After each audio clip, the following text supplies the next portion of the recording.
ஒருத்தன் சினிமா ரசிகனா இருக்கான்னு வச்சுக்கோங்க, அந்த நடிகர் படத்தை பச்சை குத்திருப்பான், நடிகர் படத்தை வீடெல்லாம் ஒட்டி, அப்படி இருக்கிறவனுக்கு வீட்லயே மதிப்பு இருக்காது சார்.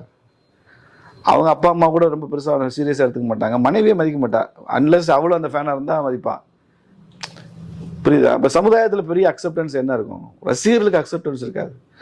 இதுக்கு விதிவிலக்கு எம்ஜிஆர். எம்ஜிஆரை வந்து ஒரு நடிகராக மாத்திரமே பார்க்கல. அவர் வந்து சினிமா நடிகரும் போதே புரட்சி தலைவர் ஆயிட்டார், மக்கள் திலகம் ஆயிட்டார்.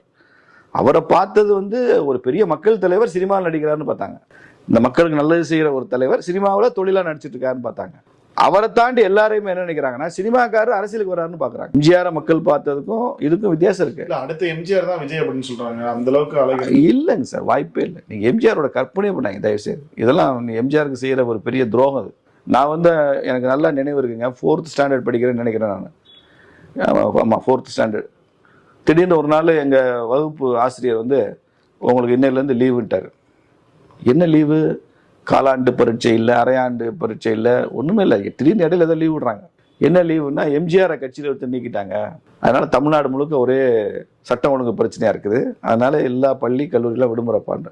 கருணாநிதி தான் அப்போ சிஎம். சரி, எத்தனை நாள் லீவு? காலவரையற்ற விடுமுறை.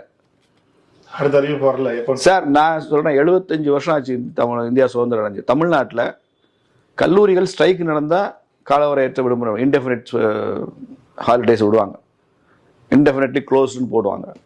பள்ளிக்கூடத்துக்கு விட்டுருக்காங்களா? எலிமெண்ட்ரி ஸ்கூலுக்கு காலவரையற்ற விடுமுறை அறிவிச்சிருக்காங்களா? எம்ஜிஆரை திமுக கட்சியில் நீக்கினப்போ தான் நடந்துச்சு ரிவோல்ட்டு. எம்ஜிஆரை கட்சியிலேருந்து நீக்கினா அதற்கான கிளர்ச்சி, எதிர்ப்பு கட்சிக்குள்ளேருந்து வரல, திமுகலேருந்து மக்கள்கிட்ட வருது. எந்த கட்சியில ஒருத்தரை நடவடிக்கை எடுத்து வெளியில போன்னு சொன்னாலோ, சஸ்பெண்ட் பண்ணாலோ, டிஸ்மிஸ் பண்ணாலோ, மக்கள் கொதிக்கிறது யாருக்கு நடந்துச்சு? எம்ஜிஆருக்கு மட்டும் தான் நடந்துச்சு. இந்திய அரசியல்ல எம்ஜிஆருக்கு மட்டும் தான் நடந்துச்சு. தமிழ்நாடு மாத்திரம் சொல்ல நான், இந்திய அரசியல்லையே எம்ஜிஆருக்கு மாத்திரம் தான் நடந்துச்சு. நீங்க எம்ஜிஆரோட கம்பேர் பண்ணிட்டுலாம் விஜயகாந்த் எம்ஜிஆரோட கம்பேர் பண்ணுவாங்க. சினிமா நடிக்கல கம்பேர் பண்ணுங்க, ஸ்டண்ட் கம்பேர் பண்ணுங்க.